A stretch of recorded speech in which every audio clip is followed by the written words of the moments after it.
Hello guys, welcome back to our channel. So ഇന്ന് നമ്മൾ നോക്കുന്നത് ബ്ലൂ ലോക്ക് എന്ന ജാപ്പനീസ് അനിമി TV സീരീസിന്റെ സീസൺ 1 22ാമത്തെ എപ്പിസോഡാണ്.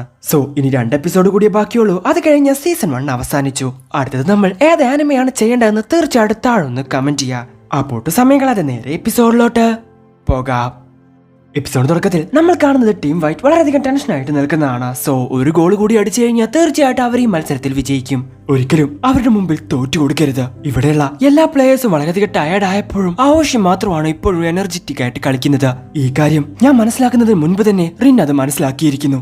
റിന്നിനെ എനിക്ക് തോൽപ്പിക്കണമെങ്കിൽ അവൻ കാണുന്നതിന് മുൻപ് എല്ലാ കാര്യങ്ങളും എനിക്ക് മനസ്സിലാക്കണം. ഇത്രയും ദൂരം ഞാൻ വന്നിട്ടും അവന് പറ്റിയൊരു എതിരാളിയായിട്ട് എന്നെ കൊണ്ട് മാറാൻ സാധിക്കുന്നില്ലല്ലോ എന്ന് പറഞ്ഞ് ഫീൽ ചെയ്തുകൊണ്ടിരിക്കുകയാണ് ഇസഗി. എന്ന മറ്റൊരു ഭാഗത്ത് ഇവരുടെ രണ്ടുപേരുടെയും കൂടെ പിടിച്ചു നിൽക്കാൻ തന്നെ കൊണ്ടാവുന്നില്ലല്ലോ എന്ന് പറഞ്ഞ് വളരെയധികം ടെൻഷനായിട്ട് നിൽക്കുവാണ് ബാച്ചിറ. ഹേയ്, അപ്പൊ ഞാനായിരുന്നു നിന്റെ സ്ഥാനത്തെങ്കിൽ തീർച്ചയായിട്ടും ഞാൻ അത് തടഞ്ഞേനെ എന്ന് ഇസഗിയോട് പറയുവാണ് ബാറോ. സോ അപ്പോഴാണ് ഇസഗി ആ കാര്യം ആലോചിക്കുന്നത്. താൻ നിന്നിരുന്ന സ്ഥാനത്ത് ബാറോ ആയിരുന്നു നിന്നിരുന്നെങ്കിൽ തീർച്ചയായിട്ടും അവൻ ആ ഗോൾ തടഞ്ഞേനെ. പക്ഷെ അപ്പോൾ റിൻ അവന്റെ പ്ലാൻ ചെറുതായിട്ട് മാറ്റിയേനെ. എന്തൊക്കെ പറഞ്ഞാലും തുടക്കം തൊട്ട് മറ്റുള്ളവരെ എങ്ങനെ യൂസ് ചെയ്യണമെന്ന് മാത്രമേ ഞാൻ ചിന്തിച്ചുള്ളൂ.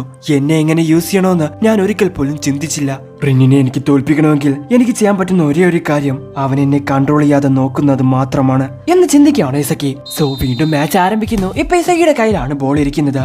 ബോളും കൊണ്ട് മുന്നോട്ട് വരുന്ന ഇസഗിയുടെ മുൻപിൽ തന്നെ ഒരു ഷീൽഡ് പോലെ നിൽക്കുവാണ് ബാറോ. അവന്റെ കയ്യിൽ നിന്നും ബോൾ തട്ടിയെടുക്കാൻ വരുന്ന അവോഷിയെ തടഞ്ഞു നിർത്തുവാണ് അവൻ. പെട്ടെന്ന് തന്നെ അവോഷിയുടെ മുൻപിലോട്ട് പോയ ബാറോ ഹേ ഇസഗി പെട്ടെന്ന് ബോൾ പാസ് ചെയ്യ് എന്ന് ഇസഗിയോട് വിളിച്ചു പറയുന്നു. പക്ഷെ എത്രയൊക്കെ ശ്രമിച്ചിട്ടും ബാറോയുടെ പുറകെ തന്നെ വരുവാണ് അവോഷി. ഇത് കണ്ട ഇസഗി അവരെ ക്രോസ് ചെയ്ത് മുന്നോട്ട് അങ്ങ് ഓടുന്നു. പെട്ടെന്നാണ് അവന്റെ മുൻപിലോട്ട് ബാച്ചിറ വരുന്നത്. എനിക്ക് വേണ്ടി കാത്തിരിക്കുക ഇസഗി, ദയവ് ചെയ്ത് എന്നെ വിട്ടു പോകരുത് എന്ന് മനസ്സിൽ പറയുവാണ് ബാച്ചിറ. ഇതേ സമയമാണ് ഹേ ഇസഗി ബോൾ എനിക്ക് പാസ് ചെയ്യേ, ഇങ്ങനൊരു സിറ്റുവേഷനിൽ അവനെ ഡിഫീറ്റ് ചെയ്യാൻ നിന്നെ കൊണ്ട് സാധിക്കില്ല എന്ന് വിളിച്ചു പറയുവാണ് ബാറോ. ഇല്ല ഇസഗി ഇങ്ങോട്ട് പാസ് ചെയ്യേ എന്ന് വിളിച്ചു പറയുവാണ് നാഗി. ഇല്ല, തീർച്ചയായിട്ടും ഈ കാര്യം റിൻ ഓൾറെഡി മനസ്സിലാക്കി കാണും. അവൻ ചിന്തിക്കാത്ത കാര്യം വേണം ഇനി ഞാൻ ചെയ്യാൻ എന്ന് പറഞ്ഞ് ഒരു സൈഡിലൂടെ ഓടി വരുന്ന ചീകരിക്ക് നേരെ ബോൾ പാസ് ചെയ്യുവാണ് ഇസഗി. വളരെ വേഗത്തിൽ ആ പന്തെടുക്കാൻ ശ്രമിക്കുന്ന ചീകരിയുടെ പുറകെ തന്നെ ആരെയോയും വരുന്നു. ഈ ഗെയിമിലെ സാഹചര്യം മനസ്സിലാക്കി ഒരു മാറ്റം ഉണ്ടാക്കാൻ എനിക്ക് മാത്രമേ സാധിക്കൂ. ഒരു നിമിഷമെങ്കിലും ഞാൻ റിന്നിന്റെ കണ്ണിൽ നിന്നും അപ്രത്യക്ഷനായിട്ട് മാറണം എന്ന് പറഞ്ഞ ഇസഗി പെട്ടെന്നാണ് എതിർ ടീമിന്റെ ഗോൾ പോസ്റ്റിന് നേരെ ഓടുന്നത്. പെട്ടെന്നാണ് ചീഗിരി ആ കാഴ്ച കാണുന്നത്. ഇസഗിയത ഗോൾ പോസ്റ്റിന് നേരെ ഓടുന്നു. അവന്റെ പ്ലാൻ മനസ്സിലാക്കിയ ചീഗിരി പെട്ടെന്ന് തന്നെ ബോൾ അവന് നേരെ പാസ് ചെയ്യുന്നു. അവന് നേരെ വരുന്ന ആ ബോളിന്റെ ഒരു പെർട്ടിക്കുലർ ഭാഗത്ത് കിക്ക് ചെയ്ത് അത് ഡയറക്റ്റ് ആയിട്ട് ഗോൾ പോസ്റ്റിലോട്ട് അടിക്കാൻ അവൻ പ്ലാൻ ചെയ്യുന്നു. പെട്ടെന്നാണ് അവന് നേരെ റിൻ ഓടി വരുന്നത് അവൻ കാണുന്നത്. ഇല്ല, ഞാൻ ഇവന്റെ ഒരുപാട് മുൻപിലായിരുന്നില്ലേ, എന്നിട്ടും എങ്ങനെ ഇവൻ എന്റെ ഒപ്പം എത്തിയത്? ഞാനിപ്പോ കിക്ക് ചെയ്ത തീർച്ചയായിട്ടും അവൻ അത് തടയും. ഇല്ല, ഞാൻ പരാജയപ്പെട്ടു, എല്ലാം അവസാനിച്ചു. അതെ, എല്ലാം അവസാനിച്ചു എന്നൊരു തോന്നൽ അവനിൽ ഉണ്ടാക്കണം. മറ്റുള്ളവർ എന്താണ് ചിന്തിക്കുന്നതെന്ന് ഇവനെ കൊണ്ട് മുൻകൂട്ടി കാണാൻ സാധിക്കുന്നുണ്ട് മാത്രമാണ് ഇവൻ ഇപ്പോൾ നമ്പർ 1 ആയിട്ട് നിൽക്കുന്നത്. എന്നാ ഇനി എന്റെ പ്ലാൻ എന്താണെന്ന് അവനെ കൊണ്ട് മനസ്സിലാക്കാൻ സാധിക്കില്ല എന്ന് പറഞ്ഞ ഇസഗി ഇതെന്റെ അവസാനത്തെ പിടിവള്ളിയാണ് എന്ന് പറഞ്ഞ് തിരിഞ്ഞു നിന്ന് ഡയറക്റ്റ് റിവേഴ്സ് ഷോട്ട് അങ്ങ് അടിക്കുന്നു. സോ വളരെ മനോഹരമായിട്ട് പിൻകാല് കൊണ്ട് ഒരു ഗോൾ അടിച്ചിരിക്കുവാണ് ഇസഗി. ഇത് കണ്ട് ആരെ കൊണ്ട് വിശ്വസിക്കാൻ സാധിക്കുന്നില്ല. എല്ലാവരും ഇവനെ തന്നെ നോക്കുന്നു. ഹേയ്, എല്ലാം നിന്റെ പ്ലാൻ പ്രകാരം തന്നെ നടന്നോ? ഇതാണോ നിന്റെ സ്പെഷ്യൽ അവയർനെസ് എന്ന് ചോദിക്കുകയാണ് ബാറോ. അതെ, ഇതാണ് എന്റെ സ്പെഷ്യൽ അവയർനെസ്. എന്നെ കൊണ്ട് എന്താണോ മനസ്സിലാക്കാൻ സാധിക്കുന്നത് അതേ കാര്യം റിന്നിനെ കൊണ്ട് സാധിക്കും. സോ തീർച്ചയായിട്ടും റിൻ എന്നെ തടയാൻ വരുമെന്ന് എനിക്ക് അറിയാമായിരുന്നു. ഞാനപ്പോ ഡയറക്റ്റ് ആയിട്ടുള്ള ഷോട്ടാണ് അടിച്ചിരുന്നെങ്കിൽ തീർച്ചയായിട്ടും അത് അവന് തടയാൻ സാധിക്കുമായിരുന്നു. അങ്ങനെയാണ് പിൻകാലുകൊണ്ട് അടിക്കാമെന്ന് ഞാൻ വിചാരിച്ചത്. സത്യം പറയുവാണെങ്കിൽ ഇത് വെറും 50-50 ചാൻസ് ആയിരുന്നു. ഈ ഒരു ഷോട്ട് ശരിക്കും ഞാൻ പ്രാക്ടീസ് ചെയ്തിട്ട് പോലുമില്ല. റിന്നിന്റെ അതേ കാഴ്ചപ്പാടില്ലെങ്കിൽ ആരെ കൊണ്ടും ഈ കാര്യം ചിന്തിക്കാൻ പോലും സാധിക്കില്ല എന്ന് പറയുവാണ് ചീഗിരി. ഈ ലാസ്റ്റ് മാച്ചിൽ തീർച്ചയായിട്ടും ഞങ്ങൾ അവരെ തോൽപ്പിച്ചിരിക്കും. ഇതിൽ ഞങ്ങൾ പരാജയപ്പെട്ടു കഴിഞ്ഞാൽ ഇത്രയും ദൂരം ഞങ്ങൾ വന്നതിൽ യാതൊരു അർത്ഥവും ഉണ്ടാവില്ല എന്ന് പറയുവാണ് ഇസഗി. എന്നെ ഇതോ കണ്ട് ബാച്ചിറ എന്തുകൊണ്ടാ എനിക്ക് അവരെ പോലെ ആവാൻ സാധിക്കാത്തെ എന്ന് പറഞ്ഞ് വളരെയധികം ടെൻഷനായിട്ട് നിൽക്കുന്നു. ഹേയ്, ശ്രദ്ധിച്ചു കേൾക്ക്. എല്ലാവരും നിങ്ങളുടെ ഫുൾ സ്ട്രെങ്ത് എടുത്തിട്ട് വേണം കളിക്കാൻ.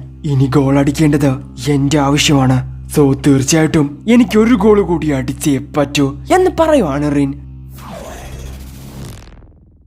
അങ്ങനെ വീണ്ടും മാച്ച് ആരംഭിക്കുന്നു. രണ്ട് ടീമും ഇപ്പൊ 4 പോയിന്റ്സിലാണ് നിൽക്കുന്നത്. ആരാണോ ആദ്യം ഒരു സ്കോർ കൂടി എടുക്കുന്നത് അവർ ഈ മാച്ചിൽ വിജയിച്ചു. ഇപ്പൊ ബോളും കൊണ്ട് ഓടുന്നത് അവോഷിയാണ്. അവന്റെ തൊട്ടടുത്ത് തന്നെ ബാറ നിൽക്കുന്നത് കൊണ്ട് ബോളും കൊണ്ട് മുന്നോട്ട് പോവാൻ അവനെ കൊണ്ട് സാധിക്കുന്നില്ല. പെട്ടെന്നാണ് ചീഗിരി അവന് നേരെ ഓടി വരുന്നത്. ഇത് കണ്ടതും ബോൾ പെട്ടെന്ന് റിന്നിന് നേരെ പാസ് ചെയ്യുവാണ് അവോഷി.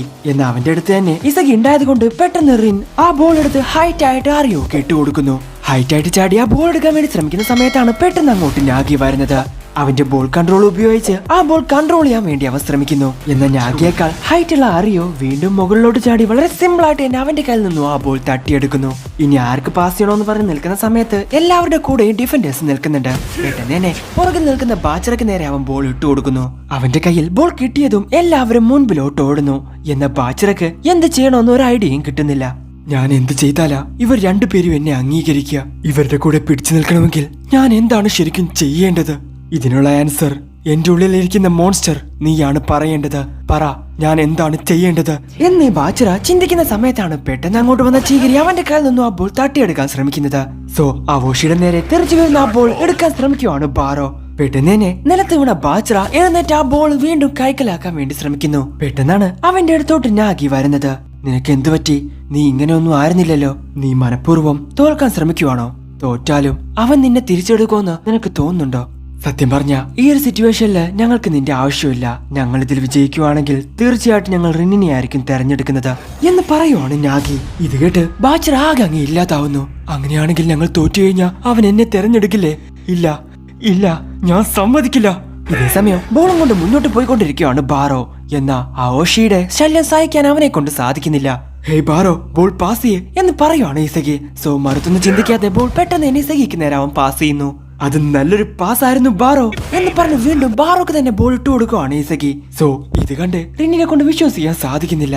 ഇത്രയും നേരം പരസ്പരം ബോൾ എടുക്കാൻ ശ്രമിച്ചിരുന്ന രണ്ടുപേർ ടീമായിട്ട് ഇത് കളിക്കുന്നു. വീണ്ടും ബാറോ ഇസഗിക്ക് നേരെ ബോൾ ഇട്ടു കൊടുക്കുന്നു. അങ്ങനെ പരസ്പരം രണ്ടുപേരും വൺ ടച്ച് ഇട്ട് അവർ ഓരോരുത്തരെയും ക്രോസ് ചെയ്ത് മുന്നോട്ട് പോകുന്നു. സോ ഈ സാഹചര്യം മനസ്സിലാക്കി എല്ലാവരും ഒരു പാസിന് വേണ്ടി മുന്നോട്ട് തന്നെ ഓടുന്നു.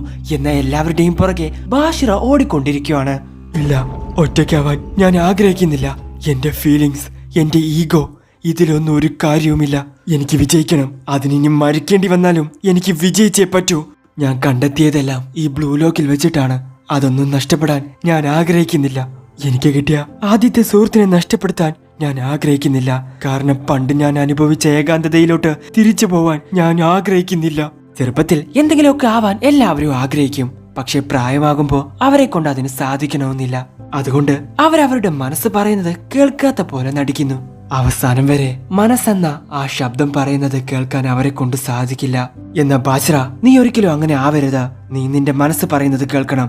നിനക്ക് തോന്നുന്നത് പോലെ ചെയ്യണം എന്ന് അവന്റെ അമ്മ പറഞ്ഞത് അവൻ ആലോചിക്കുന്നു. അങ്ങനെയെങ്കിൽ എന്റെ ആഗ്രഹം എന്താണ്? മോൺസ്റ്റർ അതോ സുഹൃത്തുക്കളോ? അതിനുള്ള ഉത്തരം നിന്റെ ഉള്ളിലെ ശബ്ദം നിന്നോട് പറയും. എന്ത്? എന്റെ ഉള്ളിലെ ശബ്ദമോ എന്ന് പറഞ്ഞ് ബാച്ചറ നടന്ന കാര്യങ്ങളെല്ലാം ഒന്നുകൂടി ആലോചിക്കുന്നു. പെട്ടെന്ന് തന്നെ അവന്റെ ചിന്തകളിൽ നിന്നും അവൻ പുറത്തോട്ട് ചാടുന്നു. ഇസഗിയുടെ കയ്യിലുള്ള ബോൾ തട്ടിയെടുക്കാൻ വേണ്ടി അവൻ ശ്രമിക്കുന്ന സമയത്താണ് പെട്ടെന്ന് ഇസഗി ചീകരിക്ക് നേരെ ആ ബോൾ ഇട്ട് കൊടുക്കുന്നത്. എപ്പോഴത്തെയും പോലെ കോർണറിലൂടെ ആ ബോൾ കൊണ്ടുപോയി നടക്ക് നിൽക്കുന്ന നാഗിക്ക് നേരെ ആ ബോൾ ഇട്ട് കൊടുക്കുന്നു. എന്നാൽ അവന്റെ ചുറ്റിലും എതിർ ടീമിലെ ആളുകൾ നിൽക്കുന്നത് കൊണ്ട് അവനെ കൊണ്ട് ആ ബോൾ കറക്റ്റ് ആയിട്ട് ഷൂട്ട് ചെയ്യാൻ സാധിക്കില്ല. എന്നാൽ വളരെ സേഫ് ആയിട്ടുള്ള ഒരു സ്ഥലത്തോട്ട് ആ ബോൾ ഇസഗിക്ക് വേണ്ടി ഇട്ട് കൊടുക്കുവാണ് Nagi. Come on, you are the best എന്ന് പറഞ്ഞ ബോൾ എടുക്കാൻ വേണ്ടി ശ്രമിക്കുകയാണ് ഇസഗി. സോ അവന്റെ ഷൂട്ടിംഗ് റേഞ്ചിനേക്കാൾ കുറച്ച് കൂടുതലാണ് ആ ബോൾ കിക്ക് ചെയ്യുന്ന ദൂരം. പക്ഷേ അവനെ കൊണ്ട് അത് സ്കോർ ചെയ്യാൻ സാധിക്കുന്നുള്ള ഒരു വിശ്വാസം അവന്റെ ഉള്ളിലുണ്ട്. എന്ന ഇസഗിയുടെ പുറകിലൂടെ വന്ന ബാച്ചറ, എന്നെ ഒറ്റക്കാക്കി പോവരുത് ഇസഗി. ഇത്രയും കാലം നിന്നെ പോലെയുള്ള ഒരാളെയാണ് ഞാൻ അന്വേഷിച്ച് നടന്നത്. എന്റെ കഴിവെന്താണെന്ന് ഞാൻ നിനക്ക് പ്രൂവ് ചെയ്തു തരാം. ദയവ് ചെയ്ത് ഒരു ചാൻസ് കൂടി എനിക്ക് തരണം ഇസഗി എന്ന് ഇസഗിയെ നോക്കി ചിന്തിക്കുവാണ് ബാച്ചറ. പെട്ടെന്നാണ് ഇസഗി ഗോൾ പോസ്റ്റിന്റെ കോർണർ ലക്ഷ്യമാക്കി ഒറ്റ അടി അങ്ങ് അടിക്കുന്നത്. സോ അതിപ്പോ ഗോൾ ആവിടാന്ന് പറഞ്ഞ് നിൽക്കുന്ന സമയത്താണ് പെട്ടെന്ന് അങ്ങോട്ട് വന്ന് റിൻ അത് തടയുന്നത്. എന്നാ ആ ബോൾ തെറിച്ചു വീഴുന്നത് ഒരവസരം കൂടി ചോദിച്ച ബാച്ചറയുടെ അടുത്തോട്ടാണ്. സോ പെട്ടെന്ന് തന്നെ ബാച്ചറ ഗോൾ പോസ്റ്റിനെ ലക്ഷ്യമാക്കി ഓടാൻ വേണ്ടി തുടങ്ങുന്നു. ഇത്രയും കാലം ആർക്ക് പാസ് ചെയ്യണം, എന്തൊക്കെ ചെയ്യണമെന്ന് അവന്റെ ഉള്ളിലെ മോൺസ്റ്റർ ആയിരുന്നു അവനോട് പറഞ്ഞിരുന്നത്. എന്നാൽ ഇപ്പോ ആ മോൺസ്റ്ററിനെ കാണുന്നത് പോലും അവന് ഇഷ്ടമല്ല. നീ പറയുന്നത് കേട്ടാ തീർച്ചയായിട്ടും മറ്റുള്ളവർക്ക് ഞാൻ പാസ് കൊടുക്കേണ്ടി വരും. എന്നാൽ എന്റേതായിട്ടുള്ള ഒരു വഴി ക്രിയേറ്റ് ചെയ്യാനാണ് ഞാൻ ആഗ്രഹിക്കുന്നത്. തുടക്കത്തിൽ എന്റെ കൂടെ ആരും ഇല്ലാത്ത സമയത്ത് എനിക്ക് എല്ലാമായിട്ട് നീ എന്റെ കൂടെ ഉണ്ടായിരുന്നു. എന്നാൽ പിന്നീടാണ് എനിക്ക് ആ കാര്യം മനസ്സിലായത്. നീ എന്റെ കൂടെയുള്ളത് എനിക്ക് വളരെ വലിയൊരു ആപത്താണ്. നിന്നെ എന്റെ ലൈഫിൽ നിന്നും എടുത്തു കളഞ്ഞാൽ മാത്രമേ എന്നെ കൊണ്ട് മാച്ചിൽ വിജയിക്കാൻ സാധിക്കൂ. I am sorry monster, I am sorry Isagi. Hey Bachira, പെട്ടെന്ന് എന്നെ ബോൾ പാസ് ചെയ്യ് എന്ന് പറയുവാണ് ആവോഷി. മിണ്ടാണ്ടിരിക്കുക, ഞാൻ ആർക്കും ഇപ്പൊ പാസ് കൊടുക്കാൻ ഉദ്ദേശിക്കുന്നില്ല എന്ന് പറഞ്ഞ് ബോളും കൊണ്ട് തനി ഓടിക്കൊണ്ടിരിക്കുകയാണ് ബാച്ചിറ. സോ ഇസഗിയെ മറികടന്നു പോയ ബാച്ചിറയുടെ കണ്ണ് കണ്ട് ഇസഗിക്ക് എന്തോ കാര്യം മനസ്സിലാവുന്നു. ഇതിനു മുൻപ് ഇവന്റെ കണ്ണുകൾ ഇതുപോലെ ആയത് ഞാൻ കണ്ടിട്ടില്ല. സോ എന്തോ ഇവിടെ സംഭവിക്കുന്നുണ്ട്. പെട്ടെന്നതാ അവന്റെ മുമ്പിലോട്ട് ചീഗ്രിയും നാഗിയും വരുന്നു. അവന്റെ പുറകിൽ നിന്ന് ബാറോയും വരുന്നുണ്ട്. അവരുടെ 3 പേരുടെയും മുമ്പിൽ അവനെ കൊണ്ട് പിടിച്ചു നിൽക്കാൻ സാധിക്കില്ല എന്ന് ഇസഗി ചിന്തിക്കുന്ന സമയത്താണ് മുന്നിലോട്ട് ഓടുന്ന റിന്നിനെ അവൻ കാണുന്നത്. ഇല്ല, എന്തൊക്കെ സംഭവിച്ചാലും നിന്നെ ആ ബോൾ എടുക്കാൻ ഞാൻ സമ്മതിക്കില്ല എന്ന് പറഞ്ഞ ഇസഗി അവന്റെ പുറകെ തന്നെ ഓടുന്നു. എന്തൊക്കെ സംഭവിച്ചാലും ഞാൻ ആർക്കും പാസ് കൊടുക്കാൻ ഉദ്ദേശിക്കുന്നില്ല എന്ന് പറഞ്ഞു അവരെ 3 പേരെയും മറികടക്കാൻ ശ്രമിക്കുവാണ് ബാച്ചിറ. ഇത് കേട്ട സമയത്താണ് ഇസഗി ഒരു കാര്യം ആലോചിക്കുന്നത്. ചെറുപ്പം തൊട്ടേ ബോളിനെ സ്നേഹിച്ചിരുന്ന ബാച്ചിറയ്ക്ക് മറ്റുള്ളവർ വേണമെന്നും ഉണ്ടായിരുന്നില്ല. ഫ്രീ സ്റ്റൈലായിരുന്നു അവൻ എപ്പോഴും ഇഷ്ടം. എന്നും രാവിലെ തൊട്ട് വൈകുന്നേരം വരെ ഞാൻ ഫുട്ബോൾ കളിച്ചുകൊണ്ടേയിരിക്കും. എന്നാൽ പകുതി വെച്ച് എല്ലാവരും പോവും. പക്ഷേ അതിലൊന്നും ഞാൻ തളരില്ല. കാരണം ഒരു ബോൾ എന്റെ കയ്യിലുണ്ടെങ്കിൽ എന്റെ മനസ്സ് പറയുന്നത് പോലെ ഞാൻ കളിച്ചുകൊണ്ടേയിരിക്കും എന്നൊക്കെ ചിന്തിച്ച് ബാച്ചിറ 3 പേരെയും ക്രോസ് ചെയ്ത് ബോൾ മുന്നോട്ട് തന്നെ കൊണ്ടുപോകുന്നു. അത് തടയാൻ വേണ്ടി നാഗി അവന്റെ ഷോൾഡറിൽ പിടിക്കുന്നുണ്ടെങ്കിലും നാഗിയെ തട്ടിയിട്ട് മുന്നോട്ട് ഓടിക്കൊണ്ടിരിക്കുകയാണ് ബാച്ചിറ. ഇത്രയും കാലം എന്റെ ഉള്ളിലിരുന്ന് സഹായിച്ച ആ മോൺസ്റ്ററിനോട് ഞാൻ നന്ദി പറയുന്നു. ഇനി എനിക്ക് ആരെയും ആവശ്യമില്ല. ഇസഗിനെയും റിന്നിനെയും ആ മോൺസ്റ്ററിനെയും എനിക്ക് ആവശ്യമില്ല. എന്റെ കഴിവെന്താണെന്ന് ഞാൻ ഇനി കാണിച്ചു തരാം. ഇത് എന്റെ ഗെയിമാ എന്ന് പറഞ്ഞു ബാച്ചിറ ഗോൾ പോസ്റ്റിനെ ലക്ഷ്യമാക്കി ഒറ്റ അടി അങ്ങ് അടിക്കുന്നു. സോ അത് ഗോൾ ആവുന്നു എന്ന് നമ്മൾ വിചാരിക്കുന്ന സമയത്താണ് പെട്ടെന്ന് അങ്ങോട്ട് വന്ന ഇസഗി അത് തടയുന്നത്. നിനക്കാരുടെയും സഹായം വേണ്ടെന്ന് പറഞ്ഞപ്പോ തന്നെ ഇങ്ങനെയാ സംഭവിക്കാന്ന് എനിക്കറിയാമായിരുന്നു എന്ന് പറയുവാണ് ഇസഗി. സോ അവിടെ വെച്ച് എപ്പിസോഡ് അവസാനിക്കുന്നു. സോ ബാച്ചിറയെ തിരിച്ചു കൊണ്ടുവരാൻ വേണ്ടിയിട്ടാണ് ഇസഗി മാച്ച് കളിക്കുന്നതെങ്കിൽ പോലും അവനേക്കാൾ ബെറ്റർ ആയിട്ടുള്ള ഒരു ഓപ്ഷൻ മുമ്പിലുണ്ടാവുമ്പോ ആരെങ്കിലും അവനെ തെരഞ്ഞെടുക്കുവോ? സോ ഈ ഒരു കാരണത്താൽ കൊണ്ട് മാത്രമാണ് തനിക്ക് ആരെയും വേണ്ട, ഞാൻ ഒറ്റയ്ക്കുണ്ടെങ്കിൽ തന്നെ ഈ ഫീൽഡ് എനിക്ക് കൺട്രോൾ ചെയ്യാൻ സാധിക്കുമെന്ന് ബാച്ചിറ വിശ്വസിക്കുന്നത്. എന്നാൽ ഈ വീഡിയോ നിങ്ങൾക്ക് ഇഷ്ടപ്പെടുന്ന ലൈക്ക് ചെയ്യുക, ഷെയർ ചെയ്യുക, സബ്സ്ക്രൈബ് ചെയ്യാത്ത ബെൽ ഐക്കൺ എനേബിൾ ചെയ്യുക. അടുത്ത എപ്പിസോഡ് അടുത്ത സമയം അതുവരെയും ബൈ.